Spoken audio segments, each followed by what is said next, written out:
오늘 2024년도 12월 22일 주일입니다. 오늘 성탄 주일로 지키기도 하고요. 대강절 네 번째 주일이기도 합니다. 우리 같이 하나님 앞에 우리 성탄을 주신 하나님께 감사하는 마음 담아서 우리 주일 예배를 올려드리겠습니다. 함께 우리 사도신경 고백하겠습니다. 전능하사 천지를 만드신 하나님 아버지를 내가 믿사오며 그 외아들 우리 주 예수 그리스도를 믿사오니 이는 성령으로 잉태하사 동정녀 마리아에게 나시고 본디오 빌라도에게 고난을 받으사 십자가에 못 박혀 죽으시고 장사한 지 사흘 만에 죽은 자 가운데서 다시 살아나시며 하늘에 오르사 전능하신 하나님 우편에 앉아 계시다가 저로서 산 자와 죽은 자를 심판하러 오시리라.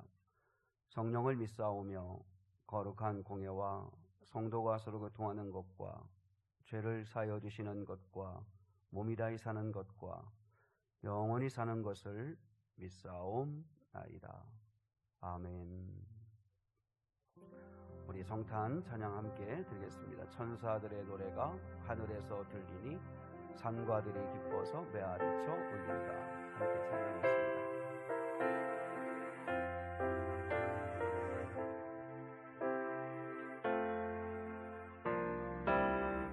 천사들의 노래가 하늘에서 들리니 산과들이 기뻐서 메아리쳐 울린다.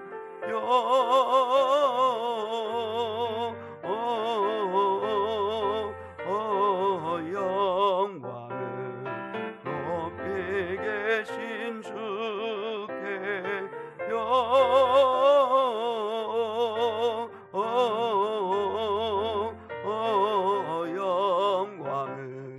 높이 계신 주님께 한밤중에 목자들 양떼들을 지킬 때 아름다운 노래가 정하게 들린다.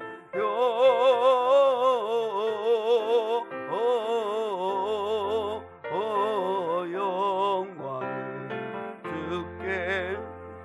주께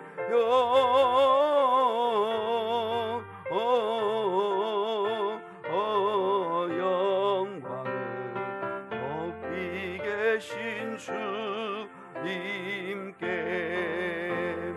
베들레헴 달려가 나신 아기 예수께 부러 경배합시다.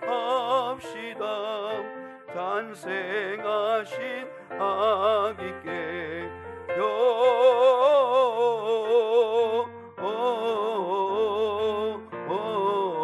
영광을 높이 계신 주께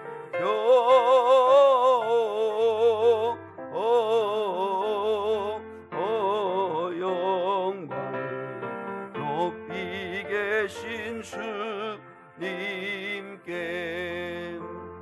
잠깐요. 물론 편견이긴 한데 이렇게 예배드리는 거 보니까 오늘은 예원이에서도 있고 또 우리 하이미아미도 있는데 아동부하고 우리 중고등부 친구들이 얼굴이 제일 어두워요.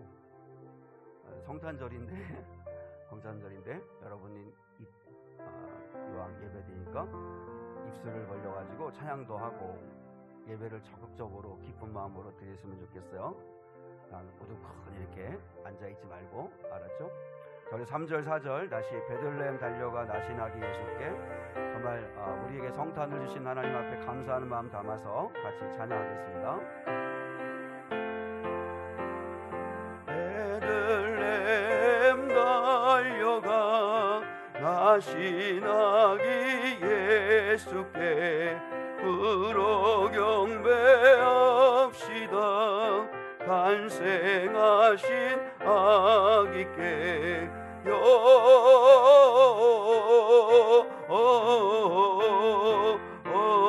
영광을 높이 계신 주께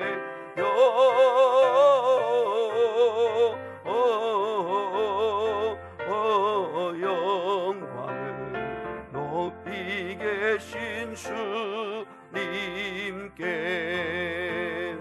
부유함에 누이신 어린 아기 예수께 우리들도 다 함께 기쁜 찬송 부유 안에 누이신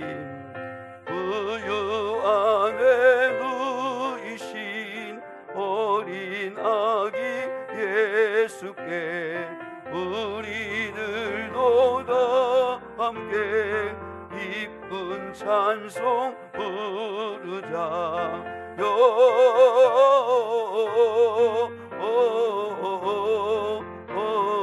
영광을 높이 계신 주께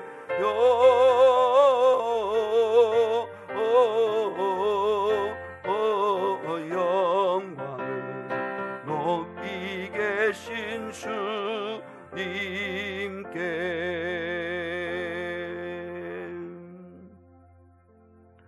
이 시간에 같이 우리 합심해서 함께 기도하기를 원합니다. 첫 번째 기도 제목은 이 성탄을 맞이하는 이 연말에 예수님을 알게 하옵소서. 빛으로 오신 예수님, 말씀으로 오신 예수님, 그 예수님을 유대 땅 베들레헴에 오셨을 때 대부분 사람들은 알아보지 못했습니다. 주님, 올해 성탄절을 맞이하는 이때 우리는 예수님을 알아보고 예수님을 사랑하고 예수님을 아는 사람들 되게 해주십시오 하고 기도하면 좋겠습니다. 두 번째는 하나님, 우리는 치료와 구원이 필요합니다. 우리에게 긍휼을 베풀어 주옵소서. 그렇게 기도하면 좋겠습니다. 세 번째는 주님을 더 사랑하기를 원합니다. 우리 예수님을 더 사랑하기 원합니다. 이 성탄의 주인공은 산타크로스도 아니고 또 그 어떤 것도 아닌 오직 예수님이십니다. 예수님을 더 사랑하기를 원합니다 하는 마음 가지고 우리 기도하겠습니다. 같이 함께 우리 빛 대신 예수님을 더 알게 해주십시오. 긍휼을 베풀어 주십시오. 치료와 구원을 베풀어 주십시오. 주님을 더 사랑하는 마음을 베풀어 주십시오. 같이 기도하겠습니다. 하늘에 계신 아버지 하나님, 지금도 살아계신 아버지 하나님 앞에 이렇게 거룩한 성탄주일의 예배를 올려드릴 수 있게 하셔서 감사합니다. 거룩하시고 자비하신 아버지 하나님, 오늘 이 아침에 아버지 성탄하신 예수 그리스도를 찬송하며 영광 올려드리기를 원합니다. 우리의 마음 안에 예수님의 아버지여 아는 은혜가 있게 도와주시기를 원합니다. 빛 대신 예수님, 말씀이신 예수님, 생명이신 예수님을 알게 해주셔서 하나님 아버지를 더욱더 사랑할 수 있게 도와주시옵기를 원합니다. 아버지, 세상의 수많은 사람들은 이 성탄절을 맞아서 세상의 것에 관심을 갖고 연말이라고 들뜨고 또한 아버지 아니여 예수가 아닌 다른 것에 관심을 갖지만 저희들은 예수님을 알게 해주옵소서. 예수님을 발견하게 하옵소서. 예수님께서 왜 오셨고 왜 아버지 십자가 달려 죽으셨는가를 알게 하여 주시옵소서. 거룩하시고 자비하신 아버지 하나님, 저희는 구원이 필요합니다. 주님의 치료와 구원의 은혜가 필요합니다. 주님, 저희를 불쌍히 여겨 주시옵소서. 주님, 저희에게 자비를 베풀어 주시옵소서. 주님, 저희에게 은혜를 베풀어 주시옵소서. 하나님의 영광이 임하게 하여 주시옵소서. 아버지, 성탄의 주인공 되시는 예수님을 더 알기 원합니다. 더 사랑하기 원합니다. 그 예수님께 우리의 마음을 쏟아놓기를 원합니다.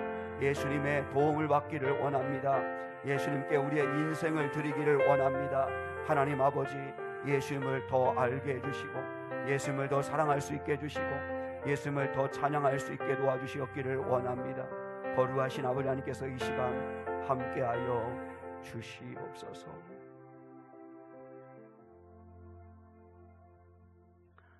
하나님 감사합니다. 오늘은 성탄주의를 맞이할 수 있게 해주시고 그리고 성탄절을 또한 맞이할 수 있게 하시면 하나님께 감사드립니다. 예수님을 더욱더 알게 도와주시고 예수님을 사랑할 수 있게 도와주시고 이 연말 성탄에 그리스도의 크신 사랑을 깨달아 아는 저희가 되게 하옵소서. 예수 그리스도의 이름으로 기도드리옵나이다. 아멘.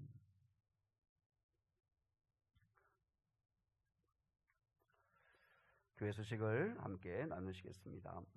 주보를 좀 보시고 앞에 또 스크린을 보시면 되겠습니다.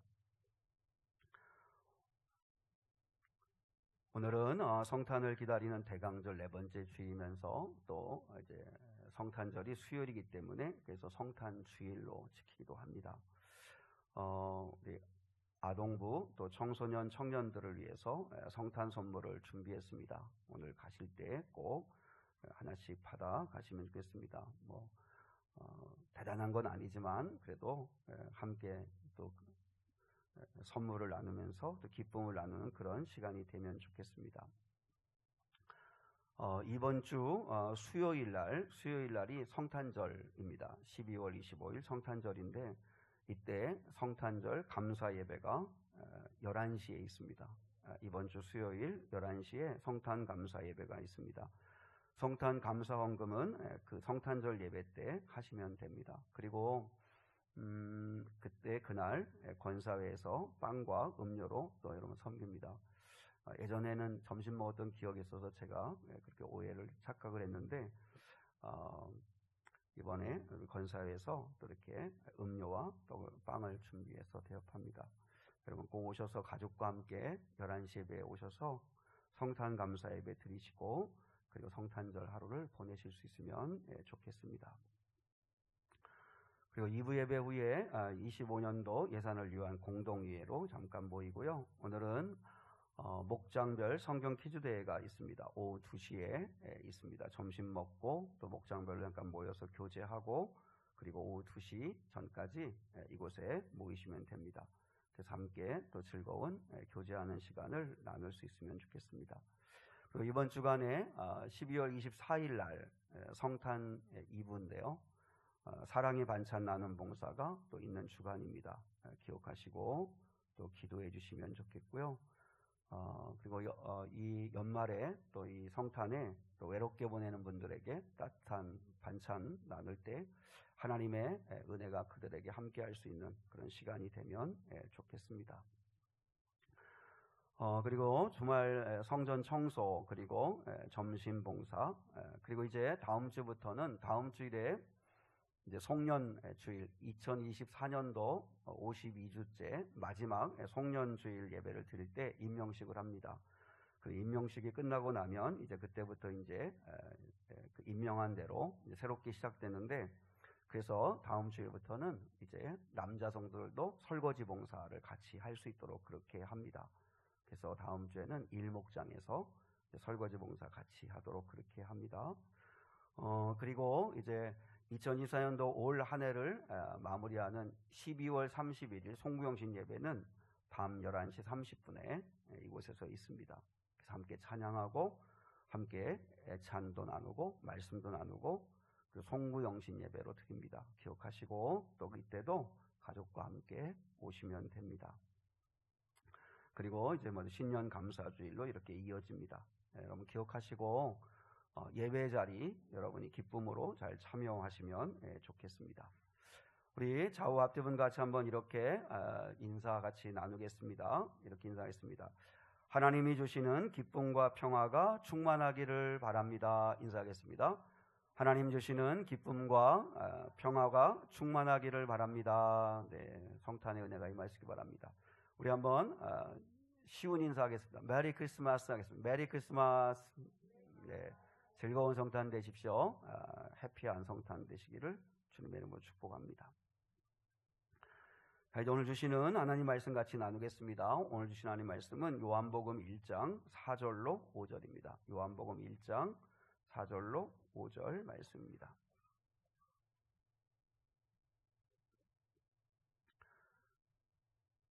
요한복음 1장 4절로 5절입니다. 유튜브 보시고 그리고 함께 한 목소리로 같이 받도록 읽겠습니다. 요한복음 1장 4절 5절 말씀입니다. 같이요, 한 목소리로 읽겠습니다. 시작. 그 안에 생명이 있었으니 이 생명은 사람들의 빛이라.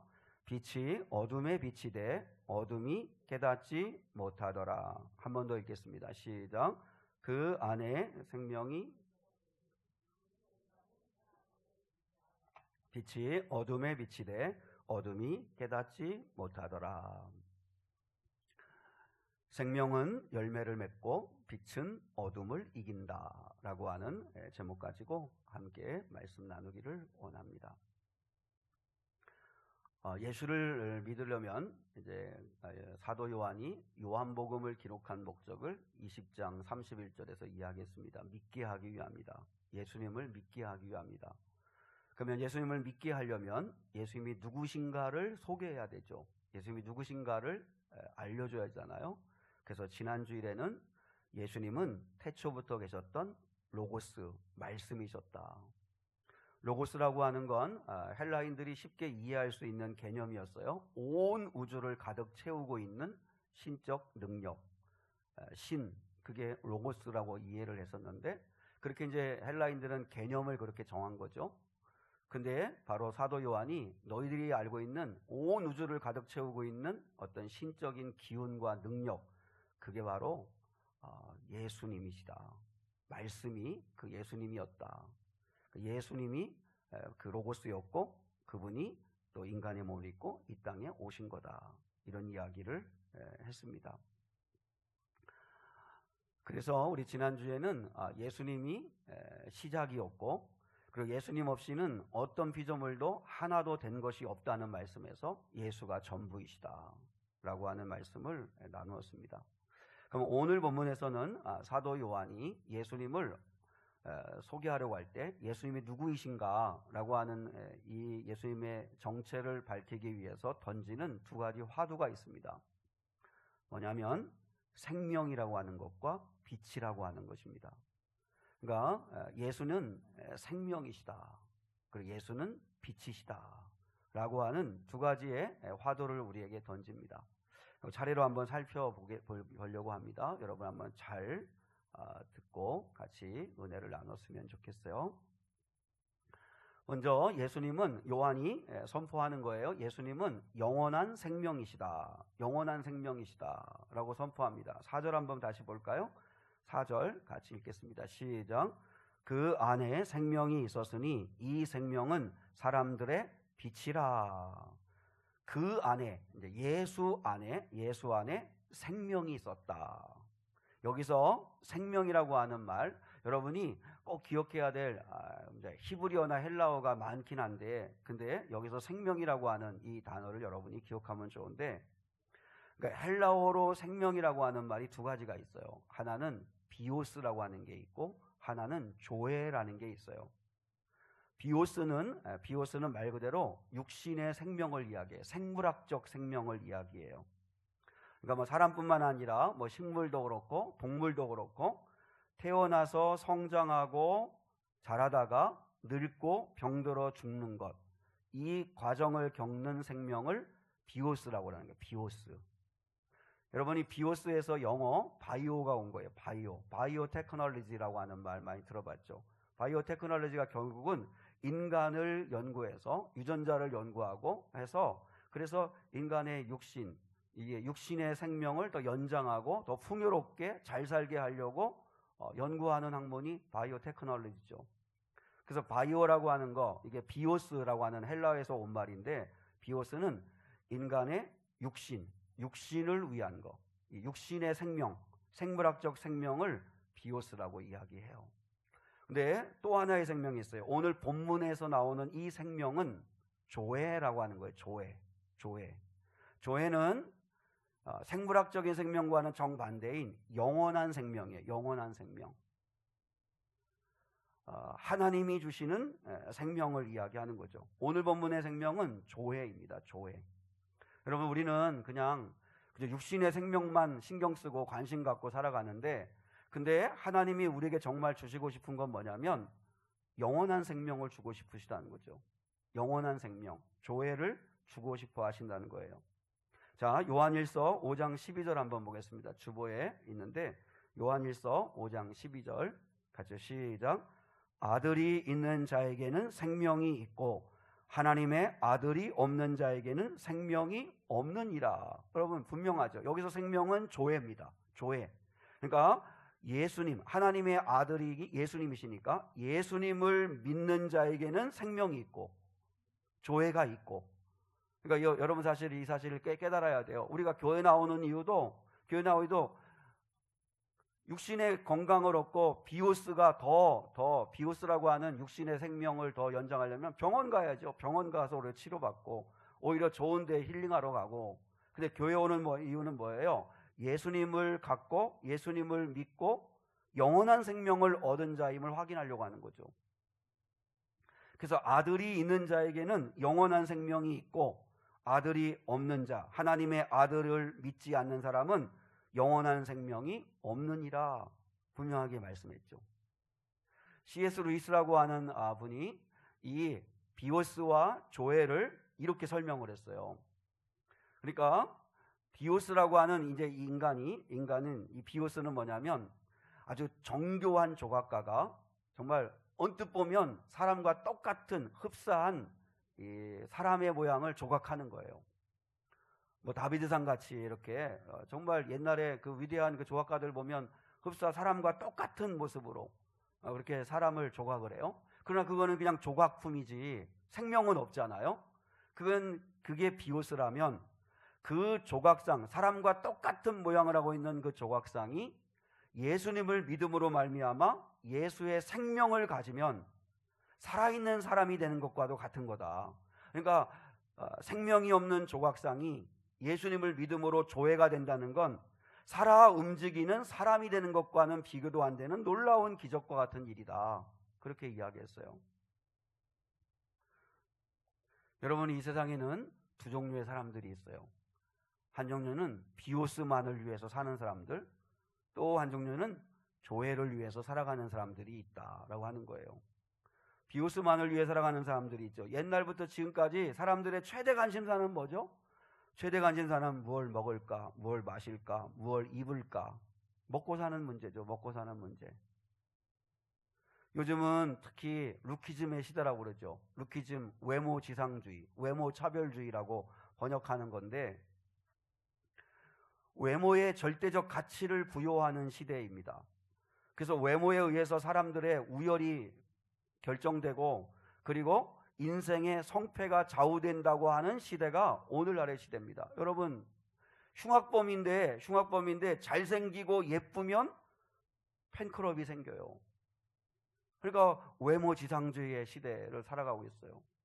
그러니까 사람들의 관심은 뭐예요? 사람들의 관심은 몸짱되고 얼짱되고 그래서 어떻게든지 그래서 그런 조크 있잖아요. 우리는 대학을 복수 전공하는 사람들이라고. 그래서 많은 사람들이 성형외과도 전공을 한다고 뭐 그런 얘기도 하는데 하여튼 몸짱 얼짱 되는 게 그게 소원이고 그걸 위해서 또 노력하고 돈을 투자하고 그렇게 하는 시대예요. 왜냐하면 외모에 의해서 우열이 결정되고 인생의 성공과 실패가 결정되는 시대라고 믿고 거기에 의미를 두고 그렇게 살아가는 사람들이 많다는 거죠. 우리나라는 먹는 방송이 엄청나게 많습니다. 온통 유튜브나 TV나 다 먹방입니다. 먹는 방송이 얼마나 많이 나오는지 몰라요. 그리고 또 여행 방송 많고 그리고 헬스 방송 많고 다 뭐예요? 온통 사람들의 관심은 비오스예요. 그래서 일주일 동안 열심히 옛날에 그런 카드 그 광고 있었어요. 카드를 이렇게 보이면서 당신은 떠날 자격이 있다. 일주일간 열심히 살았으면 한 달간 열심히 일했으면 그러면 카드 가지고 떠나라는 거죠. 다 세상이 부추기고 세상의 관심은 다 비오스입니다. 여러분 부모 되시는 분들이 자녀들 열심히 뒷바라지 하시죠. 그래서 좋은 대학 가기를 바라고 좋은 직장 얻기를 바라고 그래서 성공해서 남부럽지 않게 그래서 떳떳하게 살았으면 좋겠다고 생각하는데 다 비오스를 위해서 투자하고 비오스를 위해서 뒷바라지를 하고 하는데, 근데 정말 심각한 건 뭐냐면 교회마저도 조회보다도 비오스에 더 집중한다는 거죠. 여러분, 교회가 왜 세상에 감동을 주지 못합니까? 이유는 뭐냐면 교회도 비오스를 추구하기 때문에 그렇습니다. 교회에서 강단에서 선포되어지는 메시지가 다 비오스가 잘 되길 바라는 거예요. 성공해라, 건강해라, 그리고 물질에 복 받아라 라고 하는 이야기 많이 해요. 성공, 물질, 장수, 이게 다 사람들의 관심사들이죠. 또 기도도, 성도들 기도 다 비오스만을 기도해요. 건강했으면 좋겠고, 물질 문제 풀렸으면 좋겠고, 성공했으면 좋겠고, 다 땅의 것만을 구해요. 그러니까 세상 사람들이 볼 때 너희도 우리랑 다를 바가 없네. 그러니까 전혀 감동하지를 않고 우습게 여기는 거죠. 저도 목회를 하면서 반성을 하는데요. 물론 동기부여는 된다고 하는 걸 알고 있는데, 재밌게 하면 교회에 올 수 있을까? 그래서 교회 사역을 할 때 아이들, 청년들, 청소년들 회식하자, 고기 사주고 피자 사주고, 그리고 놀이동산 가자, 영화 보러 가자, 또 탁구 치고 볼링 치자. 그래서 어떻게든지 재밌게 해서 교회에 올 수 있을까? 또 교회 다닐 수 있게 할 수 있을까? 근데 결국은 다 비오스를 즐겁게 하는 일들을 계속 하는 거예요. 어릴 때 여학생 때문에 교회 가죠. 교회 가면 재밌으니까 교회도 가고 그렇게 하는데, 근데 여러분, 요즘 젊은 아이들 아무리 재밌게 하지만 대학만 가보세요. 세상에 재밌는 게 얼마나 많은데요. 교회도 재미있는 걸 가지고 아이들을 붙들어 놓으려고 하고 비오스를 채워주는 것으로 애들을 붙들어 놓으려고 해서는 그 아이들 대학만 가면 다 잃어버립니다. 다 떠나죠. 왜? 세상에 재미있는 게 너무 많으니까. 저나 우리 사랑하는 성도들이나 기억해야 합니다. 오늘 이 시간에 여러분이 온 이유도 마찬가지죠. 교회는 조회를 주는 곳입니다. 교회는 조회를 주는 곳이죠. 어떻게든지 예수를 주려고 하는 것, 그래서 하나님의 말씀을 가르치는 거고, 그리고 예수 만나게 했으면 좋겠어 예수 만나기로 해서 기도해 주는 거고. 사실 저도 중학교 3학년 때 예수님을 만났는데, 조회를 갖고 예수님을 만나니까 아무리 세상 밖에 재밌는 게 있어도 교회 안 떠나고 지금까지도 신앙생활 하는 거죠. 아마 우리 권사님들 여기 계신 분들 가운데 보면 다 예수 만났으니까 이렇게 붙어 있는 거지, 조회를 가지고 있으니까 붙어 있는 거지. 그럼 비오스만을 위해서 교회를 다니면 뭐 굳이 교회 다닐 게 뭐가 있어요? 절에 가서도 빌 수 있고, 무당에 가서도 소원을 빌 수 있고, 얼마든지 내가 열심히 살아가지고 돈 많이 벌 수 있죠. 근데 교회는 영원한 생명을 주는 곳이고, 그 영원한 생명은 예수 믿고 그래야 얻을 수 있는 거기 때문에, 그래서 여러분, 교회는 어떻게든지 예수 만나게 해줘야 되고, 한 번이라도 더 하나님의 말씀을 전해주고 예수님 만나서 영원한 생명을 얻게 해서 행복한 삶을 살 수 있도록 돕는 것이, 그게 교회입니다. 그러니까 여러분, 교인들이 모여가지고 비오스에 대한 이야기만 하면 안 됩니다. 세상 돌아가는 이야기, 맛집 이야기, 부동산 시세, 자녀 교육 문제, 그런 이야기만 하면 안 되고 조회를 이야기해야 합니다. 생명의 말씀을 이야기해야 되고, 예수님을 이야기하고 주님이 베풀어 주신, 주님이 살아계시는 이야기를 해야 그게 믿는 자들의 모임이 되는 거죠. 여러분, 예수님 만나면 밥 안 사줘도 그 아이는 교회 떠나지 않습니다. 예수님을 만나면, 제자들 보세요. 주님의 12사도들, 가룟 유다를 제외하고 11사도들은 다 순교자들이에요. 근데 이 사람들이 순교했던 건 떡을 먹고 배불러서가 아니에요. 조회를 가졌기 때문이었어요. 예수님을 만났고 예수님이 주시는 영원한 생명을 받은 자이기 때문에, 하늘의 소망을 가진 사람들이었기 때문에 이 땅에서 기꺼이 자신의 목숨을 내어놓을 수 있는 순교의 길을 갔어요. 예수님을 만난 사람, 예수님을 사랑하게 된 사람은 절대로 예수를 떠나거나 교회를 떠나지 않아요. 우린 그래서 기도해야 합니다. 자녀들 좋은 대학 가고 좋은 직장에서 돈 잘 벌어서 자기가 갖고 싶은 거 마음껏 사서 누릴 수 있도록 그렇게 비오스만을 구하는 건 어리석은 부모입니다. 예수 생명 가진 아이가 될 수 있도록 기도해야 되고, 그리고 어떻게든지 그 일에 신경 써야 합니다. 그래서 여러분이 자녀들이 잘 살아가지고 여러분한테 때마다 절기마다 선물해주고 뭐 좋은 데 놀러가게 해주고 그런 걸로 기뻐하지 말고 그 자녀들의 영혼이 구원받지 못한 거, 교회를 갖지 못한 거, 비오스만을 위해 살아가는 게 안타깝고 예수 가진 자가 되지 못한 게 안타까워서 계속 눈물로 기도하는 그런 부모가, 그런 성도가 되셔야 합니다. 교회는 신경도 안 쓰고 비오스만을 신경 쓰는 건 그건 자녀를 사랑하는 게 아니에요. 여러분은 왜 생명을 가진 자가 돼야 되죠?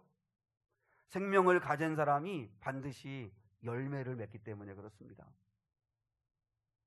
동네 어귀마다, 시골 동네 어귀마다 가보면 떡하니 버티고 서 있는 느티나무를 여러분이 혹시 보게 될 겁니다. 느티나무는 다 자라면 높이가 20m에서 30m까지 자라는 거목이죠. 그리고 둘레도 3m에서 5m가 되어서 젊은 장정들이 두세 사람이 이렇게 양팔을 벌려야만 감싸 안을 만큼 정말 대단한 큰 나무가 느티나무입니다. 여러분, 느티나무는 1000년을 산대요. 1000년을. 그래서 동네마다 500년, 600년, 700년 된 느티나무들을 보게 됩니다. 우리나라에도 1000년이 넘는 느티나무가 14그루가 있어요. 그 14그루는 다 천연기념물로 지정이 되어 있다고 해요. 1000년이 된 느티나무, 얼마나 크고 웅장한지 몰라요. 그래서 그 느티나무 앞에 서기만 하는 사람들은 다 와, 대단하다, 다 탄성을 절로 지어요.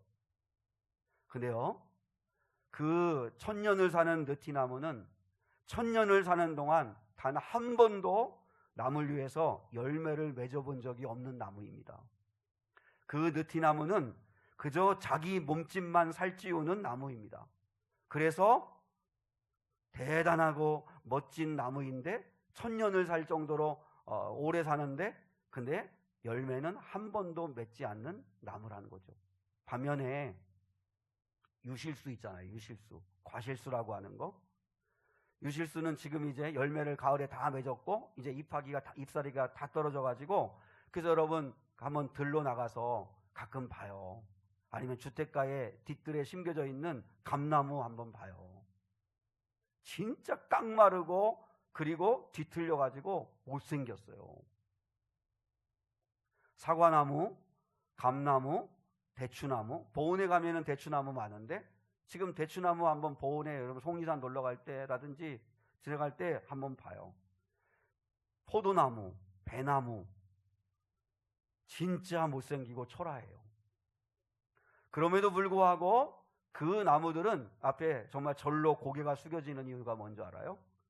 그 유실수는 단 한 번도 자기 몸집을 살찌우기 위해서 살아가는 나무가 아니에요. 그 유실수는 오직 풍성한 열매를 맺기 위해서 자신의 진액을 다 쏟아서 과일에게 몰아주는 나무가 과실수, 유실수예요. 매년 열매를 맺기 위해서 자신의 진액을 다 흘려보내요. 열매로. 그래서 풍성한 열매를 맺어 많은 사람들이 먹고 살아요. 여러분, 유실수는 100년을 못 산대요. 왜냐하면 진액을 다 쏟아내니까 100년을 살지를 못한다는 거예요. 자기 몸집만 불리는 느티나무는 1000년을 사는데, 근데 과실수는 100년을 살지 못하고 떠나간다는 거예요. 근데 여러분, 누가 잘 사는 사람일까요? 느티나무처럼 자기 몸집만 키우고 자기만을 위한 삶을 사는 그런 사람이 잘 사는 사람일까요? 아니면 자신의 진액을 다 짜내서 풍성한 열매를 맺어 많은 사람들을 부유하게 하고 행복하게 하는 과실수가 잘 사는 인생일까요? 세상에서는 계속 이야기하는 메시지가 뭐예요? 너는 거대한 느티나무가 되라. 1000년을 사는 느티나무가 되라. 사람들이 바라볼 때 와, 대단하다, 그렇게 놀랄 만한 대단한 성공하는 사람이 되라 라고 이야기를 해요. 근데 여러분, 예수님이 분명히 말씀했어요. 나무는 열매를 보고 아느니라. 풍성한 열매를 맺는 나무가 주님은 고귀한 나무라고 말씀을 하세요. 마치 자신의 진액을 다 짜내어서 자식들을 뒷바라지하고 자식들을 키워내는 어머니의 숭고함처럼 열매를 위해서 자신을 돌보지 아니하고 다 진액을 흘려보내는 유실수와 같은 사람을 하나님은 존귀한 자라고 말씀하신다는 거예요. 여러분, 예수님이 우리에게 원하시는 삶은 생명을 가진 사람의 삶이에요. 생명을 가진 사람은 반드시 열매를 맺어요. 열매. 그래서 저와 여러분은 유실수와 같은 사람들이 되기를 원하시는 거예요. 겉모습은 깡마르고 초라하고 부족하고 100년을 넘기지 못하는 삶이지만, 그러나 매년마다 풍성한 열매를 맺어 많은 사람들이 먹고 행복할 수 있는 그런 삶을 사는 거죠. 비오스만을 가꾸고 비오스만을 위해서 살아간 사람을 결코 생명을 가진 사람이라고 말할 수 없습니다. 그리고 비오스만을 위해 산 사람은 하나님의 심판을 면할 수 없습니다. 그러나 풍성한 열매를 맺고 살아가는 조회를 가진 사람들은 하나님께서 영원한 상급을 주시겠다고 말씀하셨습니다. 히브리서 11장 6절에서 뭐라고 했어요? 하나님을 믿어야 된다. 하나님을 믿어야 되는데 마지막 부분에 보면 그분은 상 주시는 이분이시라는 걸 믿어야 된다. 여러분, 우리가 하나님 앞에 서면 그때 하나님이 상급을 주시는데, 그때 우리가 얼마나 많은 열매를 맺었는가. 예수라고 하는 생명을 가진 사람이 되어서 얼마나 많은 열매를 맺었는가를 보시고 우리에게 상을 주신다는 거예요. 여러분, 예수님을 가지셔야 합니다. 예수 생명을 가져야 합니다. 우리 중학교나 우리 젊은 아들, 딸들도 예수님을 가진 자가 되어서 여러분 이 시대의 과실수가 되십시오. 자기 몸집만 살찌우고 그리고 자기의 성공만을 뽐내는 그런 느티나무 같은 인생이 되는 게 아니라 풍성한 열매를 맺어 다른 사람들을 유익하게 하는 그런 인생이 되십시오. 그런 사람들을 하나님은 칭찬하시고 복 주시고 상 주실 겁니다. 두 번째, 예수님은 빛으로 오셨다. 빛으로 오셨다고 말씀하시죠. 자, 5절 볼까요? 자, 5절. 본문 5절입니다. 시작. 빛이 어둠에 비치되 어둠이 깨닫지 못하더라. 여기 보세요. 빛이 어둠에 비치되 어둠이 깨닫지 못하였더라. 이 말이 번역이 조금 완전하지는 않아요. 이걸 원어에 가깝게 번역을 하면 여기서 깨닫다라는 말이 있잖아요. 깨닫다라는 말이 카텔라벤이라는 말인데, 카텔라벤이라고 하는 말인데, 이 말은 영어로 번역하면 오버컴이에요. 그러니까 극복하다, 이겨내다라는 뜻이에요. 그러니까 이렇게 번역하면 더 정확한 번역이 되는 거예요. 빛이 어둠에 비치자 어둠은 빛을 이기지 못하고 떠나갔다. 여러분, 기억해야 합니다. 오늘 5절의 말씀은 이런 말씀이에요. 예수님이 빛이신데 그 빛으로 예수님이 이 땅에 오셨는데, 근데 빛이 비치자 어둠은 떠나갔어요. 그리고 어둠은 절대로 빛을 깨닫지 못하더라는 말은 이기지 못하더라는 뜻이에요. 자, 한번 따라하겠습니다. 어둠은 절대로 빛을 이기지 못한다. 자, 한 문장으로 어둠은 절대로 빛을 이기지 못합니다. 시작. 어둠은 절대로 빛을 이기지 못합니다. 이게 오늘 5절의 말씀입니다. 꼭 기억해야 합니다. 이게 우리 삶에 다 적용될 수 있는 놀라운 영적 원리입니다. 어둠은 어떤 어둠도 빛을 이기지 못합니다. 빛이 비치는 순간 어둠은 떠나갑니다. 어떤 어둠도 빛을 이기지 못합니다. 자, 요한복음 12장 46절 볼게요. 요한복음 12장 46절 시작. 나는 빛으로 세상에 왔나니 물은 나를 믿는 자로 어둠에 거하지 않게 하려 함이로다. 여러분, 예수님이 나는 세상에 뭐로 왔다고 그랬어요? 세상에 빛으로 왔다. 나는 빛으로 왔다. 그리고 나를 믿는 자는 이제부터는 어둠에 다니지 않고 어둠에 거하지 않고 빛 가운데 살게 하기 위하여 오셨다고 말씀하시죠. 그러면 예수님을 가진 사람은 빛을 가진 사람이에요. 빛을 가진 사람이죠. 그러면 빛을 가진 사람은 어떤 능력이 있냐면 절대로 어둠이 빛을 이기지 못한다는 거예요. 내가 빛을 가지고 있다면 우리는 어둠을 얼마든지 이겨낼 수 있다는 거예요. 그럼 적용해 볼게요. 빛을 가진 사람은 어두운 현실을 이겨낸다는 것입니다. 하루아침에 나라가 바벨론의 공격을 받아서 포로로 잡혀간 사람이 다니엘이잖아요. 다니엘. 그죠? 다니엘이 바벨론에 의해 가지고 나라가 멸망해 가지고 포로로 잡혀갈 때 그때 나이가 10대 후반에서 20대 초반이니까 젊은이입니다. 청소년, 청년 때입니다. 10대 때입니다. 그 젊은 나이에 갑자기 나라가 위기를 만나 가지고요. 그래서 꿈도 있었고 하고 싶은 것도 있었고 그리고 정말 꿈을 펼쳐야 할 젊은이인데 하루아침에 포로로 잡혀갔어요. 다니엘을 생각하면 오늘날 대한민국의 젊은이들과 비슷한 상황이 아닐까 하는 생각을 해요. 나라가 위기죠. 지금 탄핵 정국이고 그래서 뭐 계속 들려오는 이야기들, 별로 소망 없는 이야기, 싸우는 이야기들 많죠. 그리고 우리 젊은이들이 계속 입에서 하는 얘기가 뭐예요? 소망이 없다. 너무 벽이 높다. 취업 안 된다. 어떤 꿈을 꿀 수 없다. 그래서 꿈을 꾸기보다는 포기가 더 빠르죠. 결혼도 포기하고 그래서 내 집 마련하는 것도 포기하고 좀 정말 소망이 없는 다니엘의 모습과 같은 게 우리 젊은 아이들의 지금 현실이에요. 주어진 현실. 어느 글에 보니까요, 한국 사람들을 사로잡고 있는 세 가지 마음이 있대요. 한국 사람들을 지금 다 사로잡고 있는 세 가지 마음이 있는데 하나가 고단함이고 하나가 억울함이고 하나가 불안함이라고 해요. 이게 한국 사람들을 사로잡고 있는 세 가지 마음이래요. 고단함, 그리고 억울함, 그리고 불안함. 아마 다니엘도 똑같았을 것 같아요. 포로로 잡혀간 다니엘.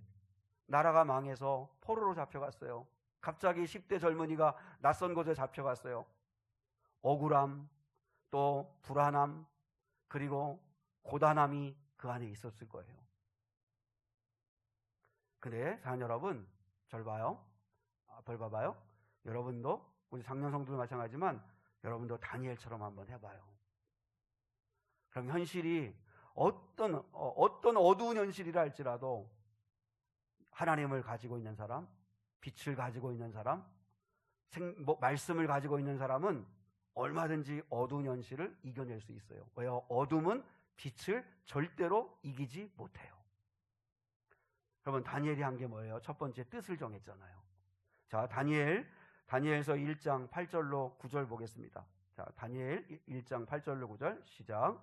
다니엘은 뜻을 정하여 왕의 음식과 그가 마시는 포도주로 자기를 더럽히지 아니하리라 하고 자기를 더럽히지 아니하도록 환관장에게 구하니 하나님이 다니엘로 하여금 환관장에게 은혜와 긍휼을 얻게 하신지라. 자, 여러분, 다니엘이 첫 번째로 그 암담한 현실 앞에서, 어두운 현실 앞에서 첫 번째 한 일이 뭐예요? 뜻을 정했어요. 무슨 뜻을 정했어요? 나를 더럽히지 않으리라. 나를 더럽히지 않으리라. 여러분은 오늘날의 이 대한민국의 현실 속에서 적용해야 돼요. 나를 더럽히지 않으리라. 나를 함부로 대하지 않으리라. 여러분을 여러분이 사랑해야 돼요. 여러분의 몸도 마음도 여러분을 사랑해요. 여러분이 여러분의 외모, 여러분의 몸매, 여러분이 미워하고 여러분이 싫어하면 안 돼요. 다니엘은 뜻을 정했어요. 나를 더럽히지 않으리라. 생각이나 마음이나 행실에 있어서 나를 더럽히지 않으리라. 두 번째 한 게 뭐예요? 두 번째 다니엘이 한 건 기도였어요. 기도. 유명한 말씀이죠. 다니엘 6장 10절 보겠습니다. 다니엘 6장 10절 그 다음 말씀 시작. 다니엘이 이 조서에 왕의 도장이 찍힌 것을 알고도 자기 집에 돌아가서는 윗방에 올라가 예루살렘으로 향한 창문을 열고 전에 하던 대로 하루 3번씩 무릎을 꿇고 기도하며 그의 하나님께 감사하였더라. 다니엘이 한 게 뭐예요? 하나님께 기도한 거예요. 빛을 가진 자는, 생명을 가진 자는, 하나님이 있는 자는 기도해요. 하나님 앞에 기도해요. 아무리 현실이 높고 아무리 현실이 어두워도 기도해요. 하루에 3번씩 무릎을 꿇고 하나님 앞에 기도해요. 우리 사는 젊은 아들, 딸들도 여러분의 현실을 놓고 기도해요. 하나님 앞에 기도해요. 어둠은 절대로 빛을 이기지 못해요. 불안하다고 낙심하고, 고단하다고 포기하고, 억울하다고 원망만 하지 말고, 여러분 하나님 앞에 기도해야 돼요. 주님을 바라본 베드로는 무리를 걸었어요. 근데 바람을 보았던 베드로는 똑같은 베드로인데 바닷속에 빠졌어요. 누구를 바라보느냐? 여러분, 주님을 바라보고 기도해요. 현실을 바라보지 말고 주님 바라보고 기도해요. 그리고 세 번째 다니엘이 한 게 뭐냐면 감사하리라. 하나님께 감사했더라. 뭘 감사할 게 있어요? 그럼에도 불구하고 감사했어요. 여러분, 말하는 것도 태도예요. 원망하는 말, 불평하는 말, 남 안 좋게 말하는 말, 그런 말하는 태도를 버려요. 태도가 사람의 인생을 결정해요. 여러분이 감사하는 말을 하는 태도를 가져요. 원망하고 절망하는 말을 하지 말아요. 하나님이 다 듣고 계세요. 여러분, 하나님께 다니엘은 감사하였더라. 다니엘처럼 그럼에도 불구하고 하나님 감사합니다. 감사를 찾고, 왜요? 빛을 가진 자는 고단하기도 하고 억울하기도 하고 불안하기도 하지만 그래도 기도하고 주님 바라보고 그리고 찬송하고 그리고 감사해요. 그때 하나님은 어두운 환경을 이기게 하시고 다니엘을 하나님이 쓰시잖아요. 때마다 돕는 자를 붙여주시고 그리고 하나님이 다니엘을 통해 하나님의 역사를 이루시잖아요. 어둠은 절대로 빛을 이길 수 없어요. 여러분이 빛을 가지고 있다면, 예수님이 여러분 안에 있다면 여러분 어두운 현실을 이길 수 있어요. 마지막 하나, 빛을 가진 사람은 죄와 유혹을 이길 수 있어요. 자, 요한복음 8장 12절 보겠습니다. 요한복음 8장 12절 같이 시작. 예수께서 또 말씀하여 이르시되 나는 세상의 빛이니 나를 따르는 자는 어둠에 다니지 아니하고 생명의 빛을 얻으리라. 여기 보세요. 예수께서 말씀했어요. 나는 세상의 빛이다. 나를 따라오는 자는 어둠에 다니지 아니하는다. 생명의 빛을 가진 자이기 때문에 어둠에 다니지 않는 거예요. 빛을 가진 사람은 어둠에 다니지 않아요. 어두운 일 가운데 매여 있지 않아요. 저는요, 우리 아이들을 키울 때, 우리 여기도 주한이 있지만 아이들을 키울 때 제재를 많이 했어요. 통행금지 시키고, 그리고 외박 절대 안 되고, 그리고 거짓말은 절대 용납 안 하고, 하여튼 엄하게 키웠어요. 왜냐하면 걱정되니까. 아마 모든 부모들이 다 그럴 거예요. 자녀들 걱정되니까. 혹시 나쁜 친구 사귀지 않을까?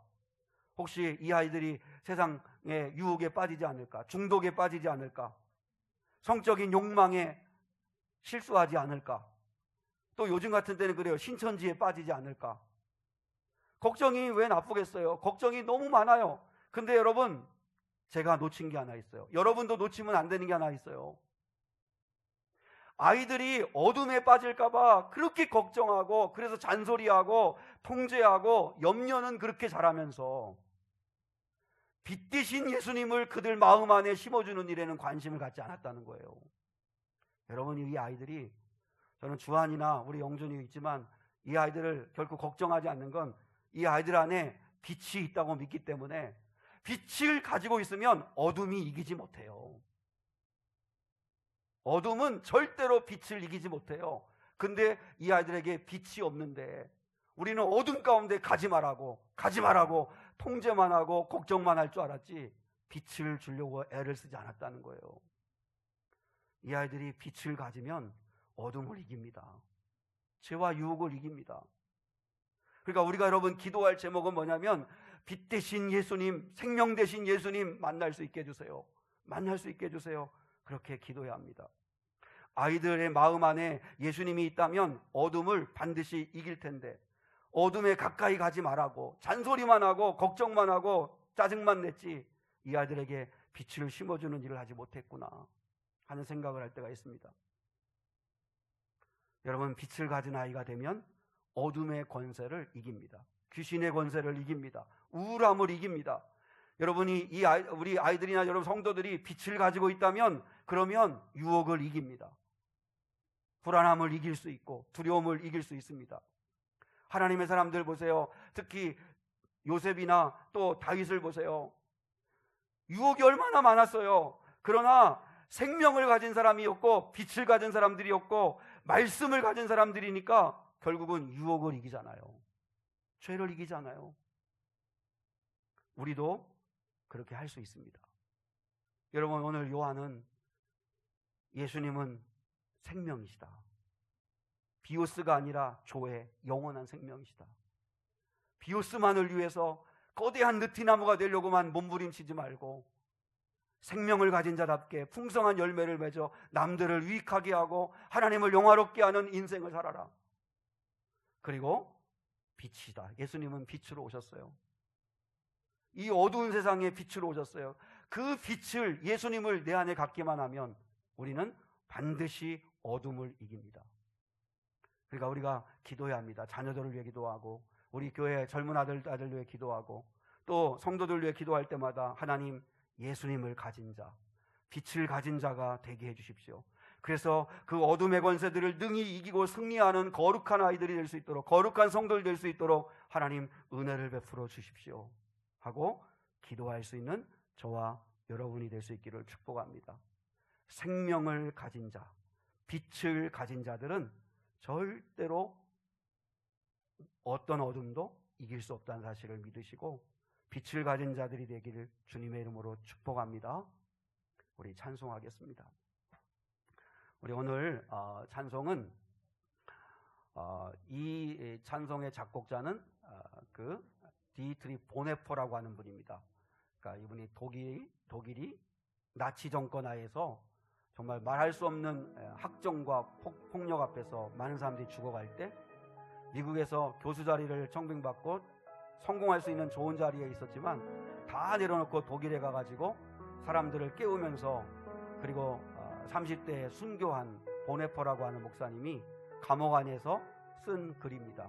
오늘 선한 능력으로는 예전에 불렀던 거는 그건 번안한 거고, 만약에 편곡을, 가사를 많이 개사한 거고, 오늘 이 찬양은 보네퍼가 감옥 안에서 그 선하신 능력으로 이 감옥 안에 있는 나에게 은혜를 주실 그 하나님을 바라보고 지었던 가사대로 이렇게 붙여진 그런 찬양입니다.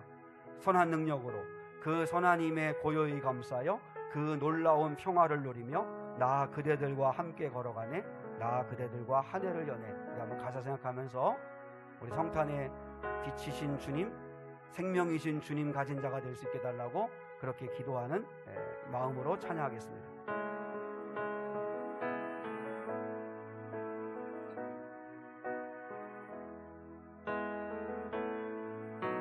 선한 힘에 고요히 감사여 그 놀라운 평화를 누리며 나 그대들과 함께 걸어가네, 나 그대들과 한 해를 여네. 그 선한 힘이 우릴 감싸시니 믿음으로 일어날 일 기대하네. 주께나 우리와 함께 계셔 또 하루로와 지나간 어물 어둠의 날들이 무겁게 내 영혼 짓눌러도 오 주여 우릴 외면치 마시고 약속의 구원을 이루소서.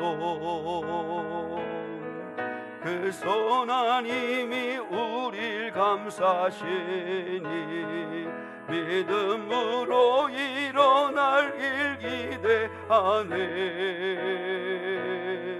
주 언제나 우리와 함께 계셔 하루 또 하루가 늘 새로워. 주께서 밝히신 작은 촛불이 어둠을 헤치고 타오르네.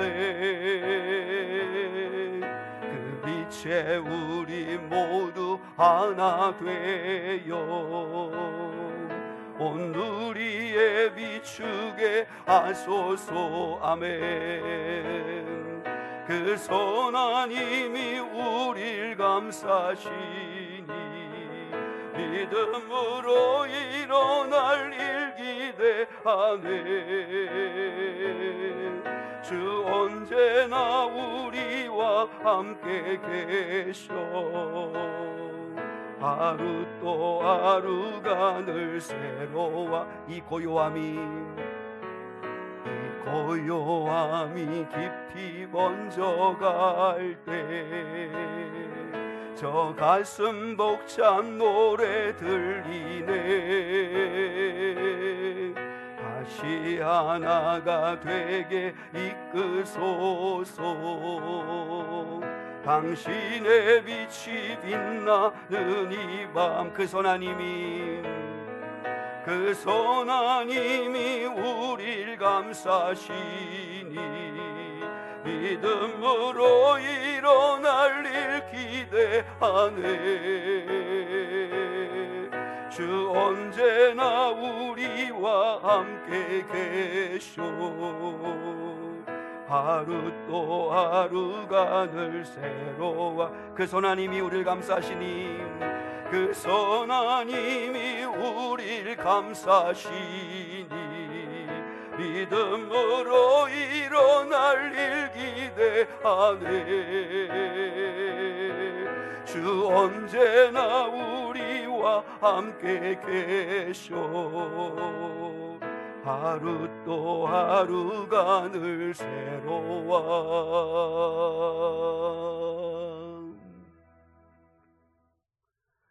지금은 우리 주 예수 그리스도의 은혜와 하나님 아버지의 극진하신 사랑과 성령 하나님의 놀라우신 은혜와 은총이